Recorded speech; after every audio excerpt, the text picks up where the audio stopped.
ఓం శ్రీ గణేశాయ నమః, శ్రీ సరస్వతే నమః, శ్రీ పాదవల్లభ నృసింహ సరస్వతి, శ్రీ గురు దత్తాత్రేయాయ నమః. శుక్లాం భరధరం విష్ణుం శశివర్ణం చతుర్భుజం ప్రసన్నవదనం ధ్యాయే సర్వవిఘ్నోపశాంతయే. అగజానన పద్మార్కం ఆగజాననమహర్నిశం అనేకదంతం భక్తానాం ఏకదంతముపాస్మహే.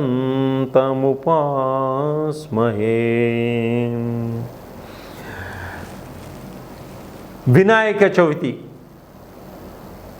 ప్రేక్షకులందరికీ కూడా వినాయక చవితి శుభాకాంక్షలు. ఈ వినాయక చవితి రోజున అందరూ ఆనందంగా, ఉత్సాహంగా, ఉల్లాసంగా ఉండాలని, మీకున్న కష్టాలన్నీ తొలగిపోయి కుటుంబంతో సుఖ సంతోషాలతో ఉండాలని మా ఛానల్ వాళ్ళు మీకు ఈ ప్రత్యేక కార్యక్రమాన్ని ఇస్తున్నారు. ఇంకొకసారి ప్రేక్షకులందరికీ మరోసారి శుభాకాంక్షలు. వినాయక చవితి 2024లో భాద్రపద శుక్ల చవితి సెప్టెంబర్ 7 శనివారం నాడు వినాయక చవితి మనం జరుపుకుంటున్నాం. ఈ వినాయక చవితిలో మన ఛానల్ వాళ్ళు ఒక ప్రత్యేకతని మీకు అందిస్తున్నారు. అది ఏమిటంటే, వినాయక చవితి రోజున మన అందరం వినాయకుడికి పూజ చేసుకుంటాం. పూజ చేసుకున్నాక ప్రతి రాశివారు ఎటువంటి నైవేద్యాన్ని వినాయకుడికి సమర్పిస్తే, ఎటువంటి పత్రాలు వినాయకుడికి సమర్పిస్తే మీకు అద్భుతమైనటువంటి ఆశ్చర్యకరమైనటువంటి విజయాన్ని సాధిస్తారు, ఆర్థిక పరంగా ఎలా ఎదుగుతారు, ఉద్యోగాలు రాని వాళ్ళకి ఏ విధంగా ఉద్యోగాలు వస్తాయి, వివాహం కాని స్త్రీలకి ఏ విధంగా వివాహం అవుతుంది, విదేశాలకు వెళ్ళాలి అనుకునే వారికి ఏ విధమైనటువంటి మంచి అవకాశాలు వస్తాయి,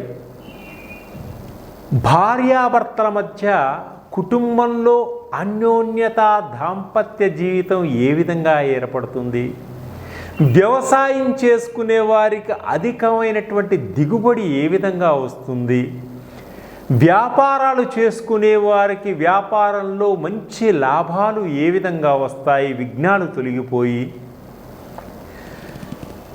విద్యార్థులు చదువులో ఉన్నత స్థానానికి ఎదగడానికి ఏ విధంగా గణపతి సహకరిస్తాడు, ఇవన్నీ కూడా మీకు చెబుతూ ప్రతి రాశి వారికి ఏ విధమైనటువంటి పరిహారాలు చేసుకుంటే అద్భుతమైనటువంటి విజయాన్ని సాధిస్తారో ఇప్పుడు మీకు తెలియపరుస్తున్నాం. ధనుస్సు రాశి భాద్రపద శుద్ధ చవితి నాడు వినాయకుణ్ణి వ్రతకల్పం చేసుకుంటూ ఆ వ్రతాన్ని చేస్తూ మీకున్న కోరికలన్నీ నెరవేర్చుకోవడం కోసం స్వామివారికి ఉండ్రాళ్ళు నైవేద్యంగా సమర్పిస్తూ గరికతోటి స్వామివారిని పూజిస్తూ, అలాగే అధికమైనటువంటి కోరికలు నెరవేరటం కోసం, మీకున్నటువంటి కష్టాలు వైదొలిగిపోవడం కోసం మీరు స్వామివారిని ఎర్ర కలువలతోటి పూజించండి. అలాగే చెరుకు రసంతో అభిషేకించండి. చెరుకు గడలు నైవేద్యంగా సమర్పించండి. ఈ విధంగా సమర్పించడం వలన గణపతి యొక్క అనుగ్రహ కటాక్షాలు పొందగలుగుతారు. మీకున్నటువంటి కష్టాలన్నీ కూడా తొలగిపోతాయి. ఉద్యోగం కోసం ప్రయత్నం చేసేవారికి తప్పకుండా ఉద్యోగం లభిస్తుంది. ఉద్యోగంలో ఉన్నవారికి ప్రమోషన్స్ కూడా వచ్చే అవకాశం ఉంది. అకస్మాత్తుగా ధన ప్రాప్తి కలిగేటువంటి యోగం కూడా ఉంది వీరికి. ఈ స్వామివారి అనుగ్రహం వలన మంత్ర సిద్ధి కలుగుతుంది. మంత్ర సాధన చేసేవారికి అతీతమైనటువంటి గణపతి యొక్క ఉపాసన వలన మంచి శక్తి లభిస్తుంది. 10 మందికి మీరు సహాయపడగలిగేటువంటి యోగం కూడా ఉంటుంది. రాజకీయాల్లో ఉన్నవారికి ఎప్పుడు కూడా ఎదురుండదు. మీ కత్తికి 2 వైపులా పదును ఉన్నట్టుగా మీ యొక్క ఆలోచనలు కూడా అదే విధంగా ముందుకు సాగుతూ ఉంటాయి. ఈ ధనుస్సు రాశి వారు ఈ స్వామివారికి ఈ ఎర్ర కమలాలతోటి చెరుకు రసంతో ఎప్పుడైతే పూజిస్తారో అద్భుతమైనటువంటి అవకాశాలు వచ్చేటువంటి సూచనలు కనిపిస్తున్నాయి కళాకారులకి. అలాగే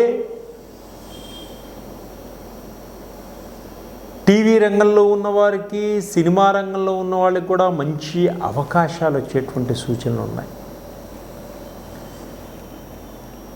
ఈ గణపతిని ఎప్పుడైతే మనం ప్రార్థిస్తామో చిన్న చిన్న అవాంతర్యాలన్నీ కూడా వాటంతట అవి తొలగిపోతాయి మనకి తెలియకుండా స్వామివారి యొక్క అనుగ్రహంతో. మనస వాచ కర్మ మనము స్వామివారిని ప్రార్థించడం వల్ల మనకున్నటువంటి కష్టాలన్నీ కూడా తొలగిపోతాయి. అలాగే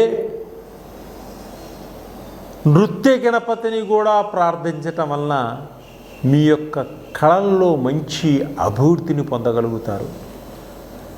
జనాకర్షణ ధనాకర్షణ కూడా పొందగలుగుతారు.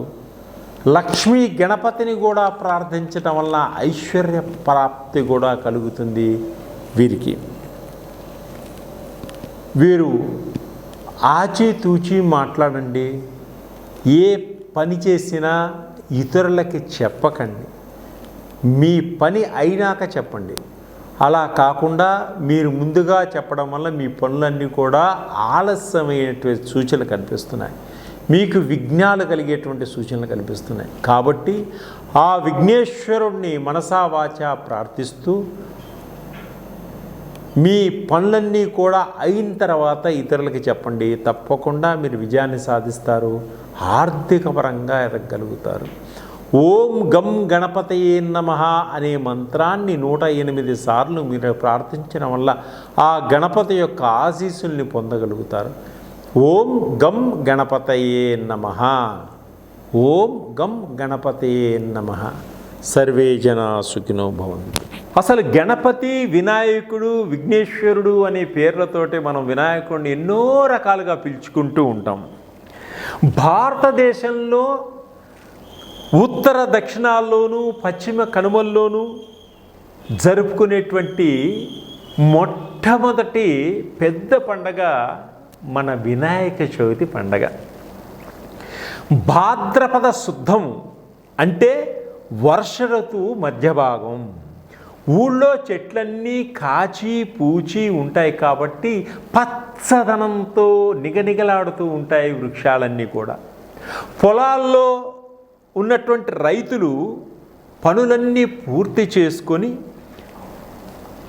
ఇంటికి వచ్చినప్పుడు ప్రకృతి మనకిచ్చినటువంటి ఆకులు, అలములు, ఔషధాలన్నీ కూడా దృష్టిలో ఉంచుకొని వినాయకుడికి పూజ చేయడం జరుగుతూ ఉంటుంది. వినాయక చవితి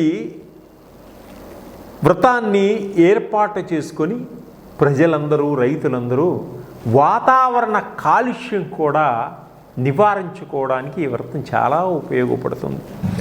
భాద్రపద శుద్ధ చవితి నాడు ఆకాశంలో తెల్లవారుజామున మీరు చూసినట్లయితే సూర్యోదయ సమయానికి ముందుగా ఆకాశంలో ఎలుక గుంపు, బాణ గుంపు, హస్త గుంపు, నక్షత్రాలు ఉదయిస్తూ ఉంటాయి. కనుక మనం అందాల బొజ్జ గణపతిని ఏనుగు తొండంతో, ఎలుక వాహనంతో దర్శించుకునే భాగ్యం మనకు కలుగుతుంది. మనమంతా ఆ స్వామిని మనసా వాచా వేడుకోగలుగుతాం. ఆకాశంలో ఆ గణపతిని మనం చూడగలుగుతాం. అలాగే ప్రతి వినాయక చవితి 2024 భాద్రపద శుక్ల చవితి సెప్టెంబర్ 7 శనివారం రోజున మనందరం కలిసి ఈ వినాయక చవితి మనం చేసుకుంటాం. మనకు ఎన్నో రకాలైనటువంటి పండుగలు ఉన్నాయి, రకరకాల పండుగలు ఉన్నాయి. ఒక్కొక్క పండుగకి ఒక్కొక్క ప్రత్యేకత ఉంది. అలాగే మొట్టమొదటిసారిగా మనం చేసుకునే పండుగ, అందరూ ఇష్టపడే పండుగ, పిల్లలు ఆనందంగా ఆడుకుని పాడుకుని ఉత్సాహంగా చేసుకునే పండుగ మన బొజ్జగణపయ్య పండుగ, వినాయక చవితి పండుగ. విఘ్నాలకు అధిపతి అయినటువంటి ఈ విఘ్నేశ్వరుని వినాయక చవితి మొట్టమొదటి పండుగగా ప్రతి మనిషి కూడా ఈ వినాయక చవితి చేసుకోవడం జరుగుతుంది.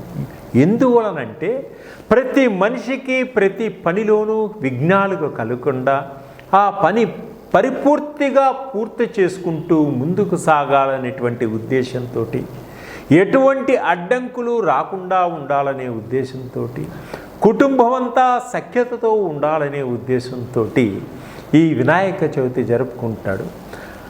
అలాగే పార్వతీ పరమేశ్వరుల పెద్ద కొడుకైనటువంటి ఆ వినాయకుడిని పుట్టినరోజుగా మనం చేసుకుంటూ ఉంటాం ఈ వినాయక చవితి. ఈ పండుగ పిల్లలు పెద్దలు అందరూ కూడా ఇష్టపడేటువంటి ఆనందదాయకమైనటువంటి పండుగ ఈ వినాయక చవితి.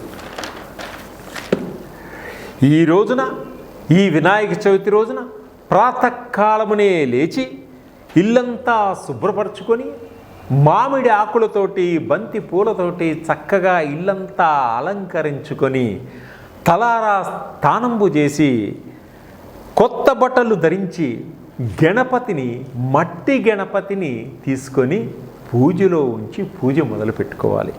మట్టితో చేసిన విగ్రహాన్ని ప్రతిష్ఠించి కలశ పూజ చేసి పాలవెల్లిని పెట్టి గణపతి దేవుని ఆహ్వానించి ఇష్టమైనటువంటి పత్రాలతోటి స్వామివారిని 21 పత్రాలతో పూజించి ధూపదీప నైవేద్యములతో స్వామివారిని ఆనందపరిచిన ఆ వినాయకుడు పిల్లల చేత పుస్తకాలు పెన్నులు వాళ్ళకి ఇప్పించడం వల్ల ఆ వినాయకుడి దయ వల్ల విద్యలో ఉన్నత స్థానానికి ఎదుగుతారు పిల్లలు.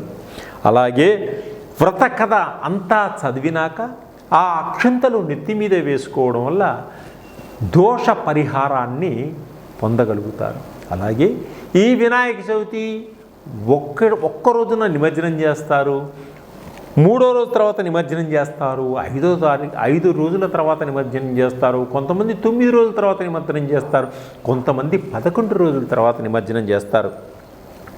అయితే ఈ వినాయక చవితి రోజున మనకి 12 రాసులు ఉన్నాయి కదా, 12 రాసులు. ఈ 12 రాసుల వారు వినాయకుణ్ణి ఏ విధంగా పూజిస్తే వారికి ఎటువంటి ఫలితాలు వస్తాయి, ఏ విధంగా అభివృద్ధిలోకి వస్తారు, ప్రతి మనిషిలోనూ ఒక కోరిక ఉంటుంది. ఆ కోరిక నెరవేర్చుకునేటువంటి మార్గాన్ని చూపించేవాడు దయామయుడు, కరుణామయుడు మన వినాయకుడు. వినాయకుడు అంటే నాయకుడు, మనల్ని ముందుకు నడిపించేటువంటి నాయకుడే వినాయకుడు. మనల్ని చీకటిలో నుంచి వెలుతురులోకి తీసుకెళ్ళేవాడే వినాయకుడు. ఆ విఘ్న వినాయకుడు అతను కరుణామయుడు, దయామయుడు, క్షమాగుణం కలిగిన వాడు. ఎటువంటి దేవతలైనా తొందరగా క్షమించరు, కానీ గణపతి త్వరగా క్షమిస్తాడు. మంచి దయా కరుణ కలిగిన వాడు. అటువంటి వారిలో మేషరాశి నుంచి మీనరాశి వారు వరకు వీరందరూ కూడా మీ పూజా సమయంలో స్వామివారికి ఎటువంటి నైవేద్యాలు సమర్పించాలి, ఎటువంటి పూజ చేసుకోవాలి, ఏ విధంగా పూజించినా గ్రహాల యొక్క స్థితిగతులన్నీ మన మీద ఉధృతాన్ని చూపించకుండా గణపతి కాపాడుకుంటూ వస్తాడు. మన యొక్క కోరికలన్నీ నెరవేర్చుతాడు. మేషరాశి వారు ఈ భాద్రపద శుద్ధ చవితి నాడు వినాయకుణ్ణి పూజిస్తూ